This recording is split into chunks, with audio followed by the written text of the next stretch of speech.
I got 5, but they didn't go.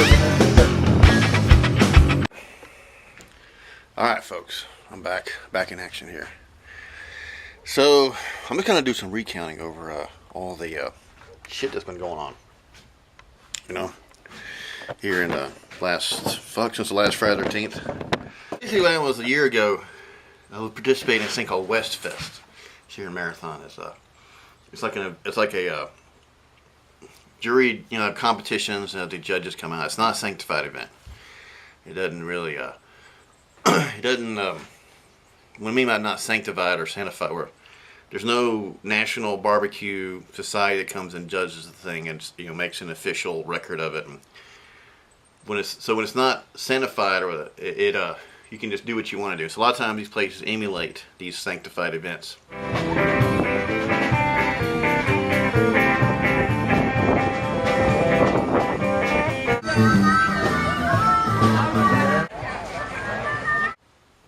And so what happens is that the volunteer fire department put it on, and so it was really fun because you have all these entries. You have it was cabrito, which is goat. It was fried and regular, and then you had brisket, and then you had beans, margarita, salsa. I think there was even a dessert, And they usually turn them in like once every hour. It starts about 10 o'clock, and it keeps going on until about 5 or 6, and then they give the awards, and all the contributors, the cooks that participate in it, which a lot of them just come out here.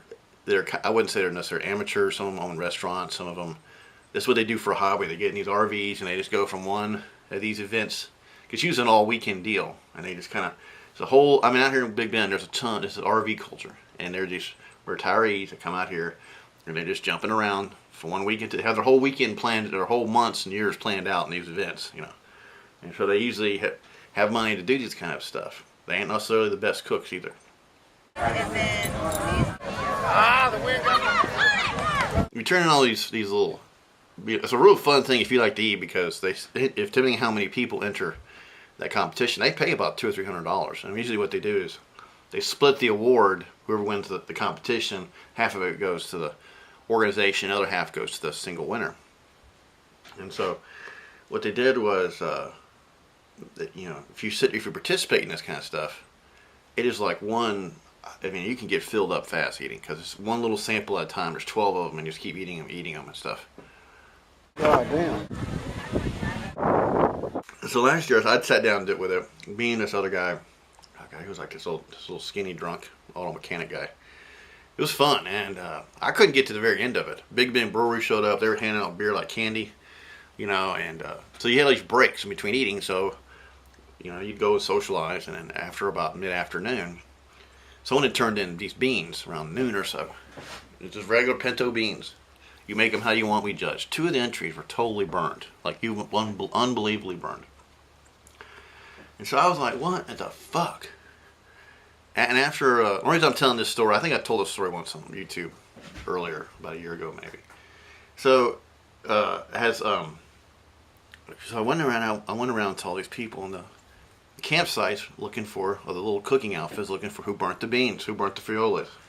It was funny, haha, big deal, Some people were amazed that someone would do it. Well, this one lady from, I guess it was from Katy or somewhere, from suburbia Houston, admitted to burning these beans. And I looked at her rig. She had one of these big steel drum pots with a burner on it, probably on high, and just threw a bunch of beans in there. Some people didn't add anything. They just knew they had to enter the competition, and they didn't really care, 2 entries were burned. And if you're at burned beans, you cannot eat them. You can't do nothing about them. If they burn the beans, it's fucked. The whole pot's fucked. So I asked her some questions like, how could you, I just wanted to give an explanation. If you knew they're burnt, why'd you turn them in? Well, apparently she got so irate, she went to the fire chief guy and told him, one of your judges humiliated me in front of my family. I'm never doing this event again. I feel ashamed. I was like, oh my. So he got mad and said I was banned from doing this event. And the only way I heard this was through Tim. Years or months after the fact, because I donated a cot to them. And they liked the cot and they want to know where it came from. And so when I got this, goddamn, how'd it go? When I got this the news about this, I was like, okay, well, whatever. I mean, it was just like almost. I almost ate myself to death at that event. I couldn't make it to the last one. I mean, it was so much freaking food. I just stood up, got in my car, went home over here, and just passed out. I mean, it was so fucking. I ate so much. I was just like, so I was kind of relieved. Like, I'm trying to lose weight. It's maybe a good thing I don't participate in this kind of stuff. Within 10, he had my neighbor over there. He asked me, he goes, "Well, aren't you going to participate in Westfest?" I go, "What for?" Well, why? So they asked me if I'd set up artwork there. I mean, and I told them there's like a zero chance you're going to sell jack shit out here.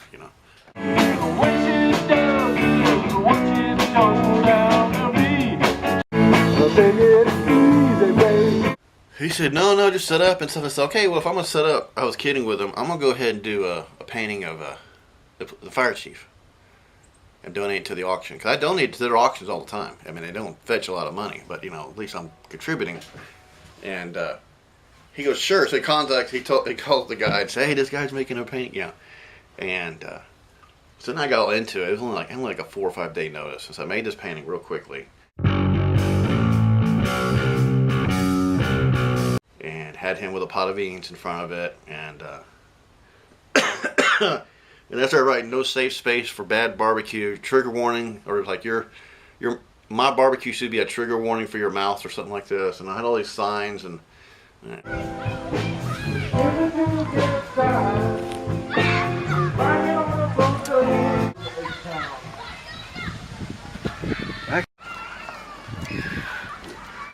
No. That's this is Ruby. Ruby, the person I made just all this kind of like weird anti-PC bullshit, and so I set up there, and then so the guy at the fire chief, I was wondering if he was gonna go like crazy or something, get mad at me, and you never know with some people. Yeah, I don't even know if he even. So he was like, he came up to me and he goes, "Man, no one's ever made a painting about me." And I was kidding with him. I said, "Well, you're probably your mom, your wife, and me are the only ones willing to look at your face this long. You do as an artist, you have to study that face. I mean, you basically, if you start studying something, having like a painting something, you've memorized it." And so he was flattered. He liked it. He thought he was in a good mood. Everyone said, and so now someone bought the painting and didn't get that.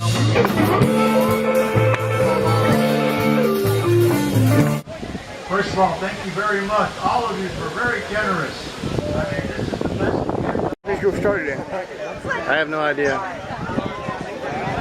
We get some shit time behind you. I know. It's Brad, that's you!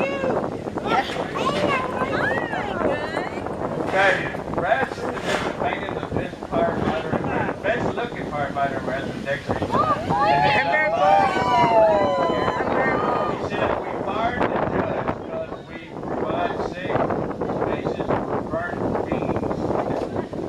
2017. Alright, now here, Chicken George, okay?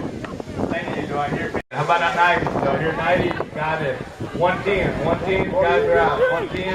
110. starting bid was $100. 110. Starting bid is $100. Thank you. That's a $500 painting. Do I hear 130? Do I hear 130? That's what you want? Back to play. That's what technically it would go for. 130. But this is a special project. One of the things I started realizing about all this shit was that, whenever I was banned from being a judge, I took it kind of personally because I realized that officials in the Big Bend area were siding with the suburban moms over the true nature of West Texas, in which to me I found that just totally morally apprehensible, in essence.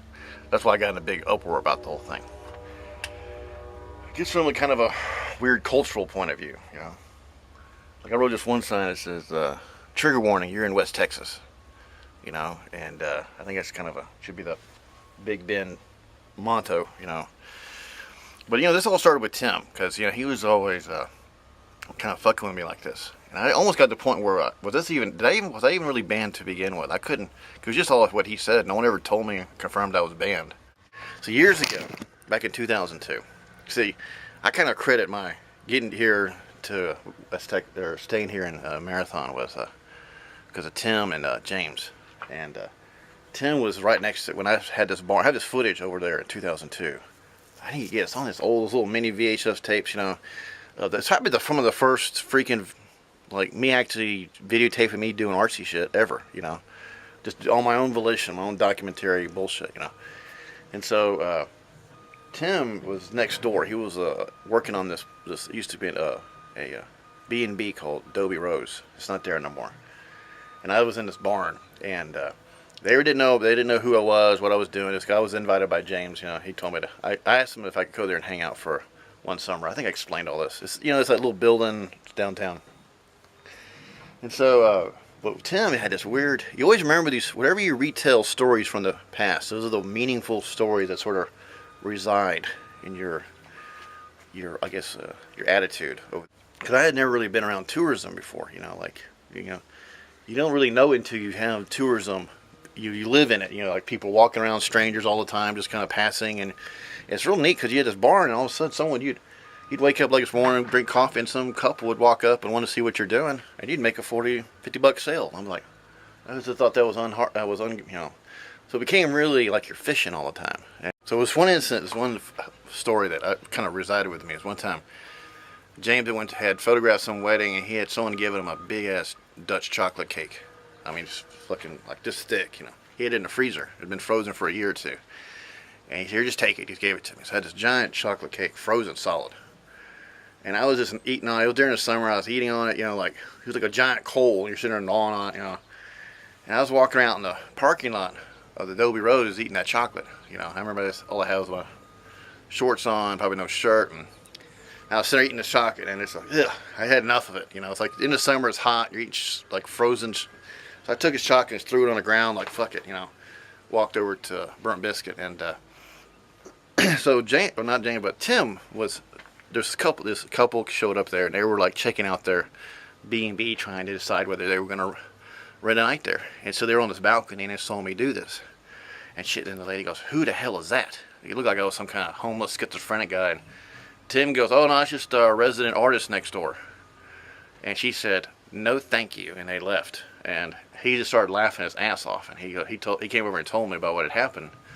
He said, "We don't want those kind of people here. I mean, if they can't handle something like that," he said, "they're the most fussiest fuckers you'll ever meet." And that's the thing is, you get these people come out here, tourists, who think that you're here to kiss their ass. And they have all these expectations about it, especially over at this Airbnb next door.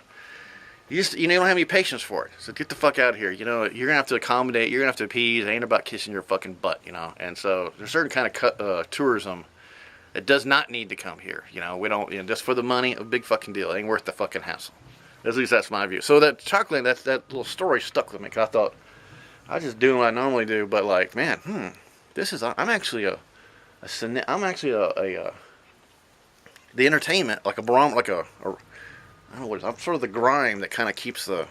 There's a painting that I left there in that shed back in 2010, and it disappeared, but it reappeared. It was one of the ones I did in Redford of this pig. It was from an old, I think, a Heckle and Jekyll comic of a hog ripping it was like a pig pulling another pig's head off of a wolf or something.